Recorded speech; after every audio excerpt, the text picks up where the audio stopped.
everyone. How's it going? I hope my microphone is working. It seems to be picking up on OBS. So, welcome back, guys. New episode, new split, new team. It's time to get into it, guys. I am your host, Matt Scott. Welcome to Inside Fnatic's Brush for a pre spring split episode before we start this weekend. Obviously, a lot of stuff happened this off season. Beyond the team changing, obviously, a lot of drama in typical Fnatic fashion, and we're gonna cover all of this. We also weren't the only team to make changes. We'll cover that a bit down as we go into a little tier list, a little ranking again, as we usually do it, and dig into our week one of predictions. Bit of an early episode. I know I usually do them on the Friday. Friday evening, unfortunately, I won't be available because it was my birthday yesterday, so I'm celebrating Friday evening.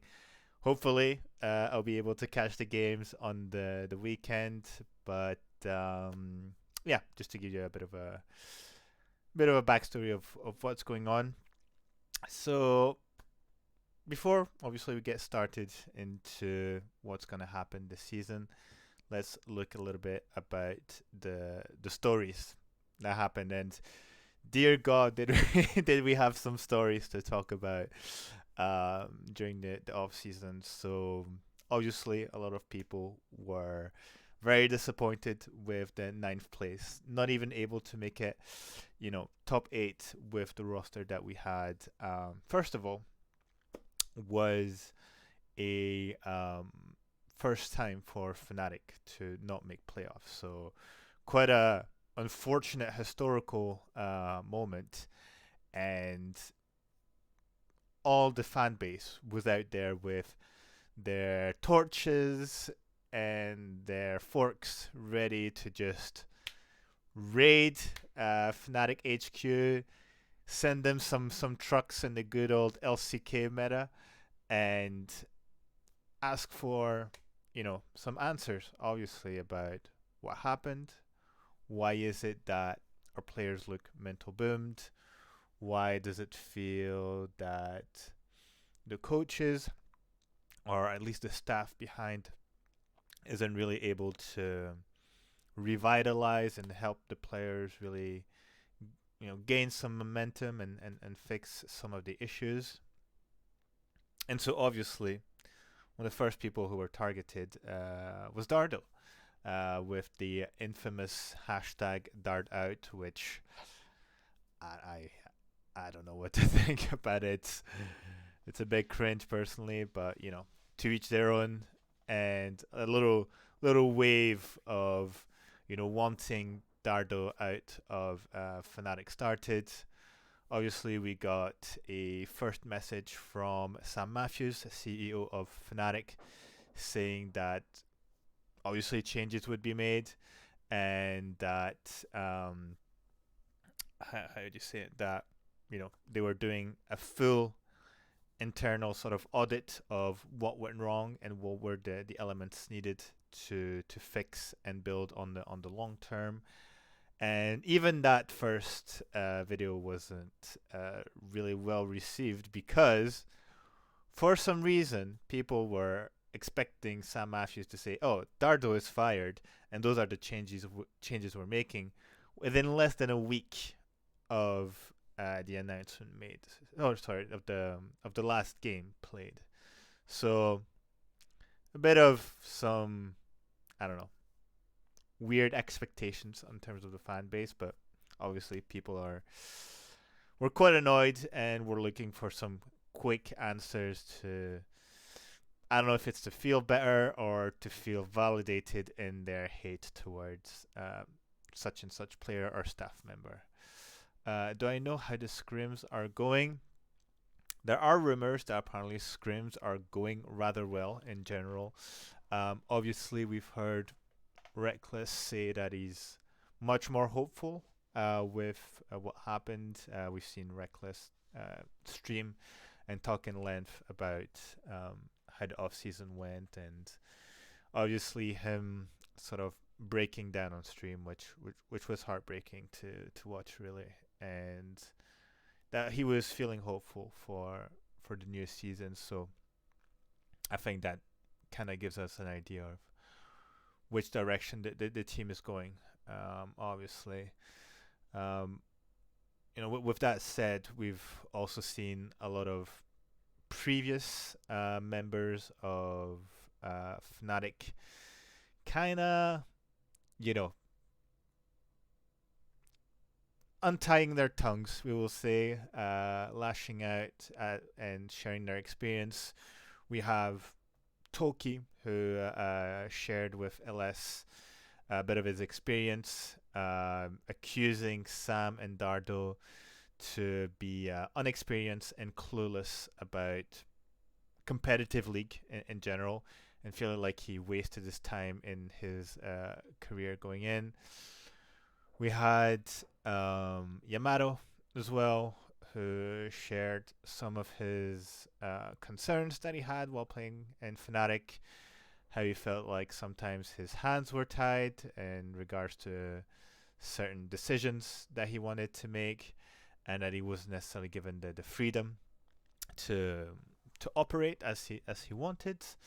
And it felt like obviously the main denominator was Dardo throughout all those conversations. So that kind of put some fuel to the fire, obviously, that was already existing. This forced Karn, who is the CGO, so Chief Gaming Officer, to step in.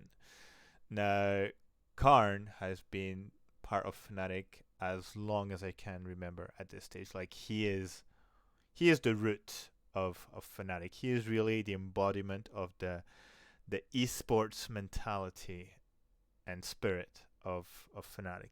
He was a player for Fnatic for many years before taking that role of CGO, and he overlooks obviously all the teams. So he signs into signing players and staff. He makes sure that certain values and mindsets are being held within the structures as well, and we're giving the right resources to each team to get the best player, perform as well as possible, basically be a top performing team and top performing organization. Yamato didn't stop talking about Fnatic since he left the org. Seems like he's trying to prove something. Well, the thing is that Yamato might feel some, resentment as to how things were managed, and he's using that opportunity to sort of share as much as he can because he feels like it's really topical. And so, since let's not lie to ourselves, there was a massive bashing on Fnatic, whether it be from former members to analysts, journalists, just everyone took their stick and hit on Fnatic because that it was the opportunity to do so. Now, with that said, there's clearly things that aren't going right within Fnatic. Lack of trophies, sort of discrepancy in terms of values, mindset, work ethic within the players, the organization, which it feels like it kind of brittled down throughout the years, and Karn having to step in is a massive sign that we've hit a crisis mode at this point, where you definitely have to bring one of the higher ups to overlook and sort of rebuild from the start. So that's kind of what Karn did in a very lengthy Twitter thread, kind of pointing out the things that they've audited, didn't go well, that they had to improve on with short and long-term objectives. He pointed out, three main factors around, team culture, work ethic, which includes training and solo queue and all these things, but also bringing in you know good values culture within the organization again, which apparently felt was kind of lacking. So we had a big presentation. Was it a week ago or two about what they were expecting to change and the people they brought in, and that brings us to our next part, which is the new guys on the block, the new team. So we've changed Wunder and Rux, and brought in also a new coach. So I'll share a bit of my personal opinion as to the members we've changed. I'll say definitely Wunder wasn't necessarily the priority to be changed in the team.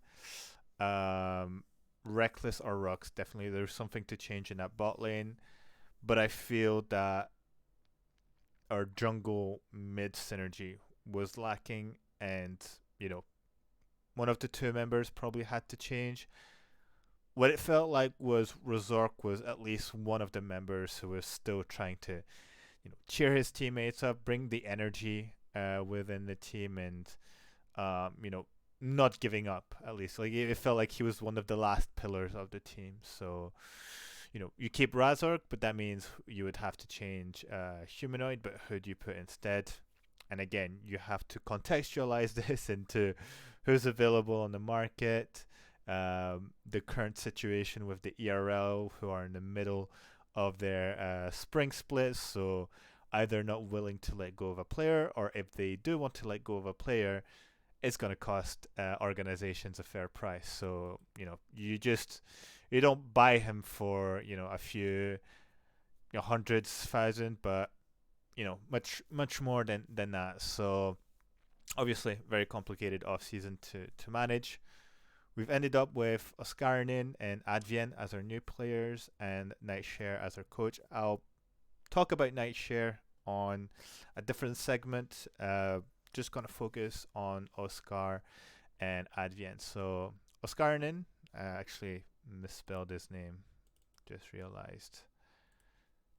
There we go. Much better now. Oskarinin, for people who don't know him or starting to learn about him, he's been our top laner for Fnatic Team Queso, so our sort of academy team / ERL team for, well, over a year now. He started last year. He came from G2 Arctic, which was G2's academy team, and at the time, actually, G2 was kind of potentially considering bringing Oscar into the LEC. What is funny is that when Oscar joined Fnatic Team Queso, he was rated Tier C by Esport Maniacos, so the Spanish journalist team. This kind of started a meme around Oscar being Tier C, because the spring where he was rated Tier C, he went on just to smash everyone, be an insane top laner, win split MVP, and win the final MVP, and they won spring LVP. So he's actually very decent. Plays a lot of mainly carry top laners. Aggressive playstyle. Some people say he kind of looks like Bwipo. I think he's a bit more alert than Bwipo. When Bwipo started, he'd be very aggressive but very prone to ganks. In my opinion, Oscar's a bit better in that sense. I've heard that Oscar dies a lot. Maybe before, not so much as of recent. If he does die a lot, he doesn't just die by pure int. Like there's something behind it, right? It's a bit like Hylissang. Like Hylissang would, the moments where he would die a lot but actually do something, that would be what he would bring to the team. So at least in LVP, Oscar definitely isn't a liability. If anything, this season so far, when he was in the Spanish league, from the either 7 or 8 games that were played before he transferred to the main team, he had either 6 or 7 MVPs. So he had the biggest majority of MVPs, and I think that reflects a lot on how he plays and how much he brings to the team. So, you know, him coming in to replace Wunder is definitely going to shift the playstyle within the team, where Wunder was okay to play more of a weak side style. And while, he did well on carry tops when he was playing the Gwen or the Gnar, he would often fall back onto playing, Sion, Gragas, Ornn, just to kind of enable his team to carry. Obviously, this playstyle, this, you know, weak side approach didn't really fit the team, because from what we've learned, obviously, it was like we have our weak side on the side lanes, and then it's just dump all the resources onto Humanoid and hope that he goes 1v9, which is a very narrow, one-sided playstyle that doesn't really work in most cases. So obviously we saw that this wasn't the solution. So Oscar might enable a bit more freedom on that top side, where we can actually dump resources into him and he can have a strong impact onto the map. He has a very good Gnar. Obviously, I think this is one of his best champions, but he's very far from being like an OTP, and he's both able to play tanks and carry. So a lot of versatility on the top side. It won't be like just put him on Gragas and hold the lane.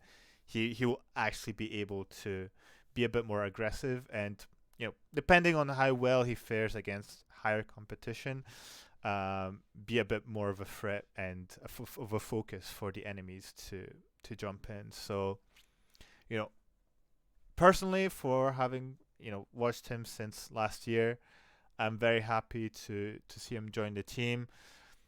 I just hope it's just not too early for him to join, because some players look very good in the ERLs, and as soon as they jump into the LEC, there's definitely like a massive gap between what they were able to do in ERL and the actual level that is required from them when performing at a higher level. But still, with the new structure that we have, and what we're trying to accomplish, I'm staying hopeful for what Oscar is going to be able to do, especially surrounded by a good squad of veterans. He's not going in alone on that one. So, yeah, super hopeful. I think you guys should also be hopeful for this guy. Make sure to support him, even if he doesn't perform well, because he's definitely quite a personality you'll get to see. I don't know if you've already watched like his interview that he did that was posted today by the Fnatic team, but is definitely something you'll get to appreciate over the weeks. Now, looking on the other side of the rift, we have Advian, who is getting his second chance into the LEC. Advian, who was, before he joined the LEC, was part of Excel's academy squad in the UK. I think it was still UK league before it became the Nordic League. And he's actually quite successful. Excel was actually the top team at the time when he was playing with Markoon and Orome, who was on the squad as well, coming down from Mad Lions. When both himself and Markoon came to join Excel, they kind of gave a second wind to the team, and they started accumulating some wins. I think they were one win away from making playoffs, and then unfortunately the year after was replaced by Mickey X after, I think, the second or third week of 2022 spring, I believe. So yeah, didn't get the chance to perform as much as he wanted into the LEC. However, his time on Fnatic when he came back there, I think he did rather well with Bean overall. Uh, kind of hard to evaluate, obviously, within sort of handful of weeks that they played, but they were going kind of into the second half of the split, and the team was really gelling super well. So um, has been playing both mage and engage support. So what I like here is that compared to Rux, who is known mainly for his engage supports, we have someone that has a bit more versatility, and I think has the level of skill required to adapt to what his team needs in terms of support. What I'll be looking forward to is the sort of jungle support synergy, how well he works with Razork, and if they are able to, bring in more resources mid or top lane, depending, because I doubt that Reckless's playstyle will change. I still think he's still gonna play weak side, but who knows? We'll see as well how Advienne works with Reckless in that sense, because I don't know if it's necessarily specific to Reckless, but when ADCs and support get together and know how they want to play together, it definitely unlocks a bit more opportunities into the game. So that was definitely a big issue with Rux. Rux and Reckless definitely weren't a good fit, and they weren't able to make things happen. A lot of 2v2 diffs when, whatever you want to think about Reckless, he's definitely a much better player than what he showcased, in my opinion. So let's hope that Advienne definitely, brings that versatility, brings a bit more synergy, and also unlocks the rest of the map along with Razork. So that's definitely, I think, where we should expect them on there. Overall, I think what we have in this team is a much more much more jovial, a much happier team. When I think of Otskar and Adyen, they're guys who get along easily, quite cheerful, quite funny. I don't know if you guys saw the little short video about the flag challenge. They all seem to get along super well already. So I think that there'll also be a bit of a mood swing, because Rux, while I think he's a great player, I think his very serious side that he may have can sort of not fit with how the rest of the team is kind of always joking around a little bit, especially when you look at like Razork, who's really a goofy guy. Not saying obviously that Rux isn't able to have fun or joke around, but there's kind of this very sort of like serious, very stern side to him, where kind of feels a bit different to the rest of the dynamic. So yeah, that's also something I'm very hopeful and looking forward to. Mid jungle synergy was the main issue. To be fair, how often Razork died when Humanoid was farming in lane? Yeah, that's been the issue since last year. So that's still the massive question mark, on this team, on how we're gonna make that mid jungle work. Is it destined to fail, and whatever we do, the main change that we need is this mid jungle, or are we going to be able to fix it with this new iteration of the team? We'll see. But this gives me a good segue into basically who will be responsible of this, which is our new coach, Nightshare. Now, Nightshare, I had the chance to sort of watch him and sort of follow him when he was in Immortals, because I tend to watch LCS, and I always saw people rating him rather highly, saying he's very smart about the game.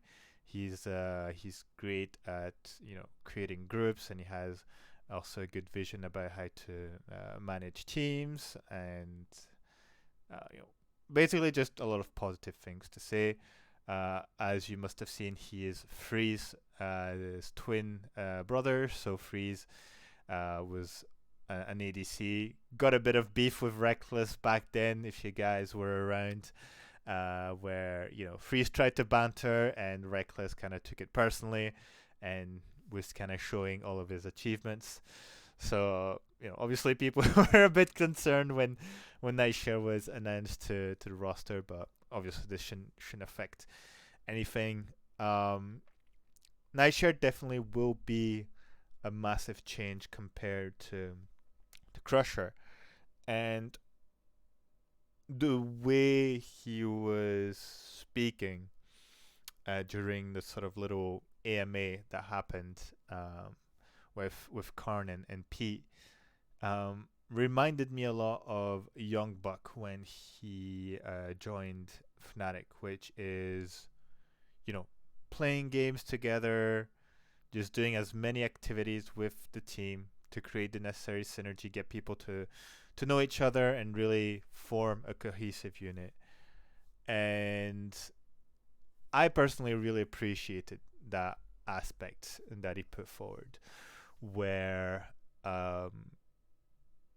he's really looking to form a group, and I felt that's kind of what was lacking at the beginning of the season. It's like we had individuals, but we didn't really have a group, even if it looked like they were having a good time together whatsoever.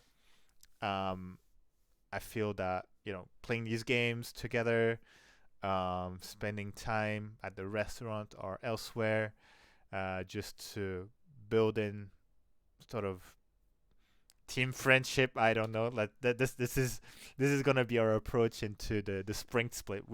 The pure anime angle is we're gonna win with the power of friendship. So, um, that was one aspect I liked quite a bit from him. The second one was more in terms of scrim practicing, and even in terms of personal practice. So everything that has to do with solo queue. And it looked that he was very clear on that he expected players to have a certain amount of hours played in solo queue, and basically to sort of make sure they keep practicing outside of scrims. Um, Another element that I think is very interesting is that Nightshare actually was Humanoid's coach back on the Czech League. So Nightshare coached a team called Isuba, I think that's the name, and they won the league multiple times. They went into EU Masters, and he really helped shape the Czech scene. So players like Humanoid, Denik. I don't think he coached Karzi, but I think there was Camelius in there as well, and a bunch of others. So he, a lot of people associate him with strong Czech players coming into the league, and him coming back into the team and having Humanoid under his grasp again. Hopefully that does something to Humanoid, because we've known that even though he plays well, maybe he doesn't necessarily give it 100%. It feels like sometimes he's griefing a little bit. He's going a bit too far.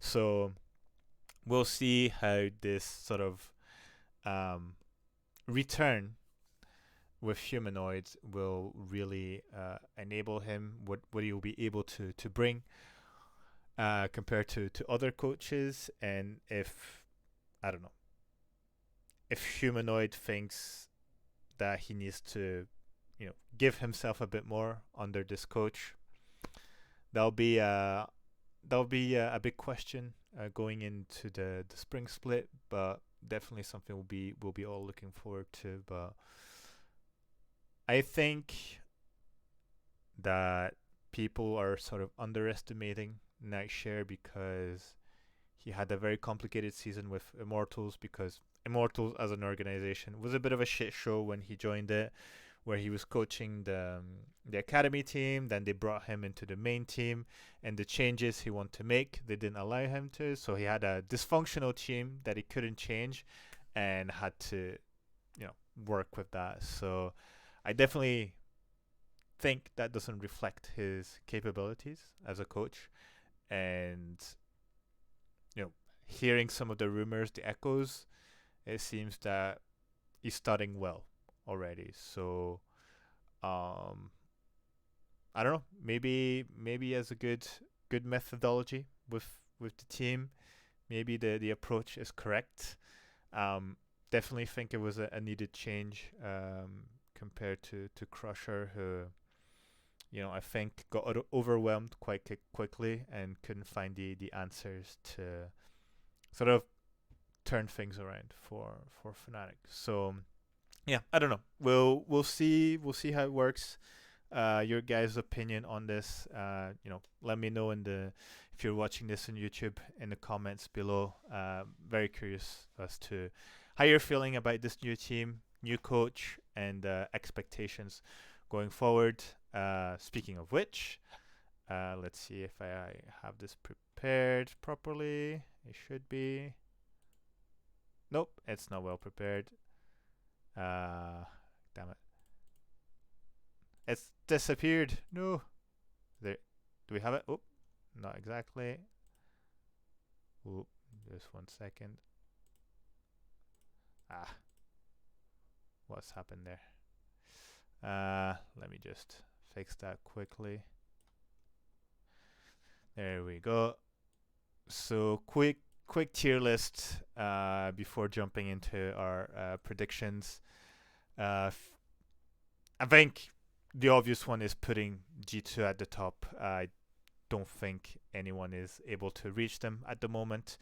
They have been super impressive from the group stage to all the way to finals.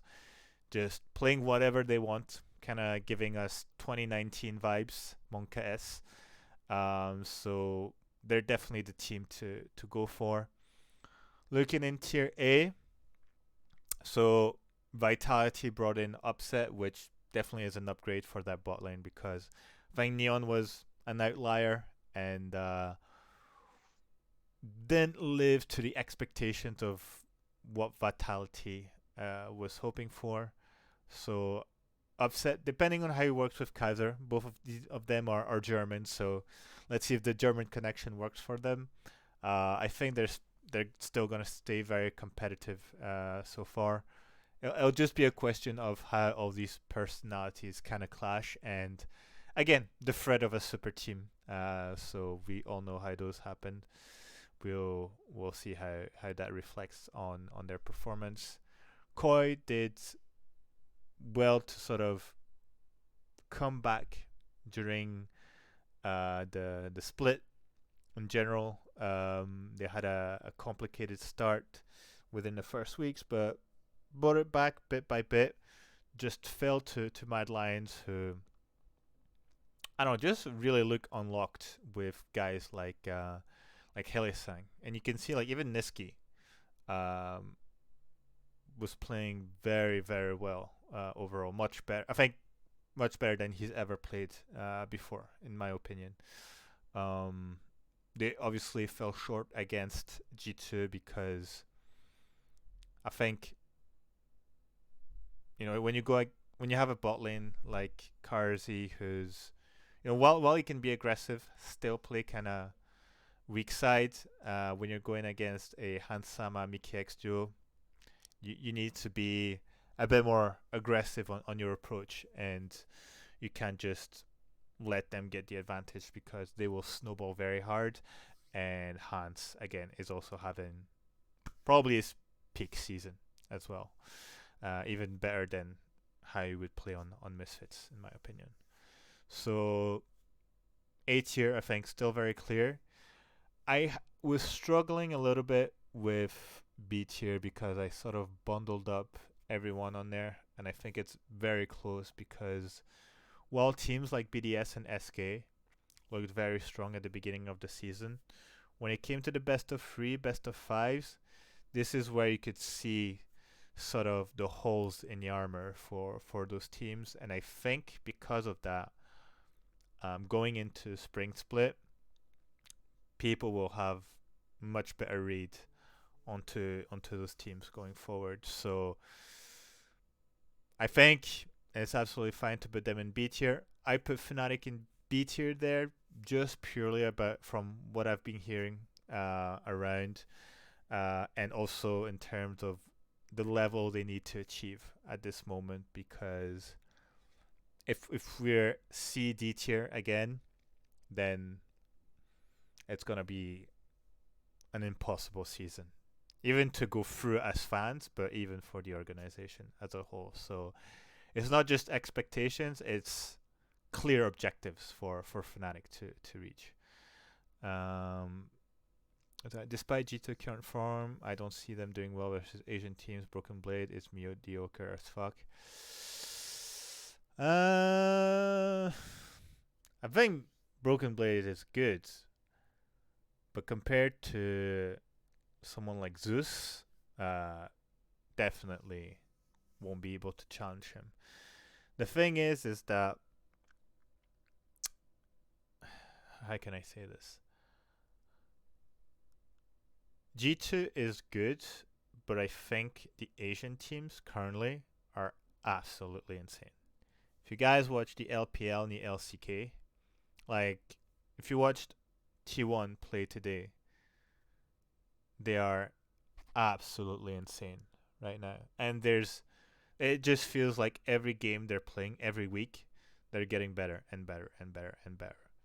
So the problem is, while G2 is a clear cut above everyone in the LEC right now, they're not getting enough training, I feel, from the current level of the LEC to be able to challenge the Asian teams. And someone was kind of memeing, but I think had a interesting point to say, why don't you send this current roster of G2 play in Korea or just scrim Asian teams for the rest of the split until MSI, because G2 is qualified to MSI, so they don't really care about what are they gonna do with another spring split shield, you know? And then field in like, well, I don't think they have an academy team anymore. So someone was like field in their female roster, which I think is the current best female roster in League of Legends, which I think would be super, super interesting to watch them play and see how well they do. Because if they do well, all the sort of gender barriers will be shattered for everyone. So if you really want to go with like pure cheek, I would have done it. I'd have said screw it, sending my team to Korea to scrim against the top teams. Really, really do it, and send the G2 female team. And if they just like win one game against one of the current teams, open wide for female players in the current LEC. I mean, probably not, but it gives much more, credibility and visibility to the female team. I think that would be really, really funny. I don't know. G2 can't send their team to scrim in Korea because the sponsors won't like that. Again, it depends. Imagine the sponsors. Like, imagine the impact it would have for the sponsors if the female team comes in and crushes it.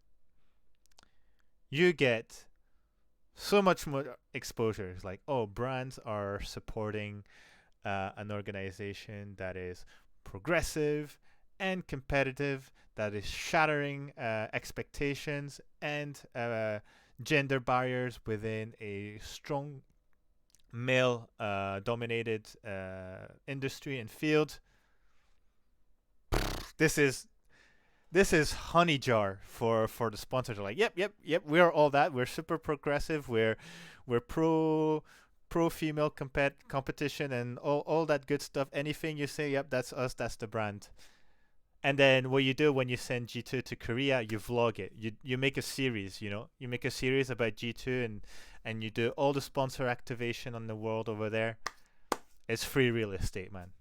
I'm not a content creator, but I can send plenty of ideas if they need to. But that's another story. That's for them to figure out. Just moving forward with this tier list. Um, we have Team Heretics that I've put there. A lot of people are saying that Team Heretics is gonna be lower, even though they didn't change anyone. But I'm not too sure. I think they're gonna stay the same level, which is sort of middle of the pack. Obviously, a lot of things to work on. I still think Jack Spectra needs to be unleashed, and I think once that happens, it'll definitely show their potential. As for Excel and Astralis, I've put them C tier. I don't understand the changes within Excel. I don't know why they're only changing Targamas, as if he was the main issue of the team. Now, maybe there's stuff happening internally. I don't know. It's a possibility, but replacing him with Limits, who is a mid-tier support in my opinion, I don't know how that is really gonna enable the potential of players like Odoamne or bring in more synergy or really make them play better. They do have a coach who, a bit like Nightshare, has that same reputation of being very smart about the game, very knowledgeable, bringing in advanced strategies. So is that going to change something? I don't know. I don't personally think so. So I doubt that we're really going to see Excel switch it up. At least not within the first week. Maybe they'll improve, but I really doubt it personally. As for Astralis, I think they did a change in their staff, either coach or assistant coach or both, where they brought assistant coach Jandro, I think that's how it's pronounced, who was part of Fnatic. I mean, like he's well known. I'm not sure how much he'll be able to bring. What I was surprised is that they got rid of Dajor and put in Litter instead. Now, getting rid of Dajor, sure, why not if you feel like he's not being up to par, and he's definitely not played well on the winter split. But Litter, really? The guy who only plays assassin and who's every time he's come to the LEC just got diffed by everyone. I'm not too sure about that. I don't see how that makes Astralis better, because Astralis did well, they were being competitive, and so I'm not sure if later really gives them that +1 edge. I think that's one of the most curious changes out of all the roster changes that happened this season. So yeah, that's kind of my predictions. I don't know what you guys think. Would you put Fnatic higher, lower? Are you on Hopium, Copium, or are you just fully Doom mode? Let me know, guys. Again, comments on the YouTube if you're watching on there, or just tweet at me. Just tweet at me. Just tell me, yo, Matt Scott, what are you doing? This is the worst tier list ever. You don't know what you're saying, which is a possibility. So don't hesitate, guys. But anyways, let's move in straight to predictions for the next week, or for this week, I should say. I think for most games we have the same predictions. Wait, mad. Yeah, just looking at the games, I think SKBDS will be interesting. Vitality Madlines will definitely be the two games that can, go either way, in my opinion. interesting to see that we're playing the first game of the season. It's the worst two teams who are facing each other. So what a way to open really this play. We've really fallen so far that we're not even the last game of the day. That's that's how low we're falling. We're really opener now, but no, it'll definitely be a good game to test our new team. I really hope we open with a win and a convincing win of that. Going into the second day, I think, yeah, it'll be very, very one-sided for most games. Fnatic SK. I mean, I've put Fnatic for every day. Not necessarily because I think they'll win, but I think they need to win. They need to make a statement. They need to go 3-0 in the first week and say, guys, things have changed for the better, and we are a good team now, and we're gonna smash it. That's kind of the vibe I want from the team right now and from the organization. So, I mean, obviously you guys voted Fnatic. You're big Fnatic fans, but I think we'll all be supporting the boys and hoping for the best start possible going into the first week. This is where it kind of changes. Did I get this correctly? Let me check something, because I think maybe I don't remember it properly, but I think you guys changed a few things on the last one. Let's see, you voted SK, Mad Lions, G2, Excel. Yeah, Team Heretics. Okay. No, okay, that's the correct predictions. So you guys voted Team Heretics over BDS, which is it because Team Heretics won against BDS last time they faced? I can't remember. Could be. You guys might be right on that one. At least the score is a bit closer now. It's not like 4 or 6 points as it used to be. But yeah, I think as we're going a bit further into the season, the strength of every team is a bit clearer. So our predictions are going to be much more aligned. So it's actually going to be very hard for me to catch up to you guys, hoping that BDS wins just so I can get 1 point closer. But yeah, last game of the week will be Fnatic versus Vitality. Upset against his former team. Will Upset made the right choice? Has Fnatic made the biggest mistake to get rid of their best ADC ever? Drama, shock, horror. You'll get all the answers on Monday next week as Fnatic faces Vitality. I think that's going to be one of our biggest challenge going into this first week.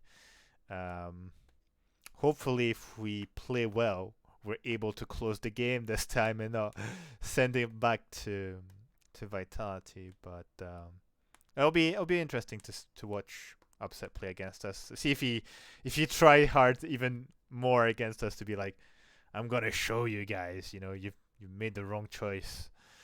But yeah, again, thank you guys for giving me your predictions. You guys voted massively this time. So really appreciate the time you take to click on those polls and giving me some proper predictions with no more coin flip decisions, but actually real percentages for each of the teams showcased. Thank you for tuning in today, for coming to this early episode of the season. Next week, we'll be back on the regular schedule on the Fridays. I was challenged by someone on the Discord, the Fnatic Discord in the IFB podcast segment, to send you guys actually a challenge, because the last video did really well in terms of likes. I think we went above the 10 likes, something like this, which is definitely like a new personal record. So appreciate really you guys leaving likes and interacting with the content. Let's see, it had 10 likes overall. So let's say this: as you can see, I have kept my beard growing for quite some time now. Some people like it, some people don't like it. So it's down to you guys. If we're able to beat 10 likes on the on this episode once it gets posted on YouTube, I'll fully shave. I'll go babyface. Okay, so let's throw that challenge to you guys. I don't know if I really want to do this, but I was challenged, so it's up to you. Over 10 likes. Let's you know what? Let's set it at 15 likes. Over 15 likes, fully shaved to the skin for the next episode. All right. Enjoy the games this weekend. I'll see you next Friday. Thanks again for tuning in. Love you guys, and always Fnatic. Bye bye.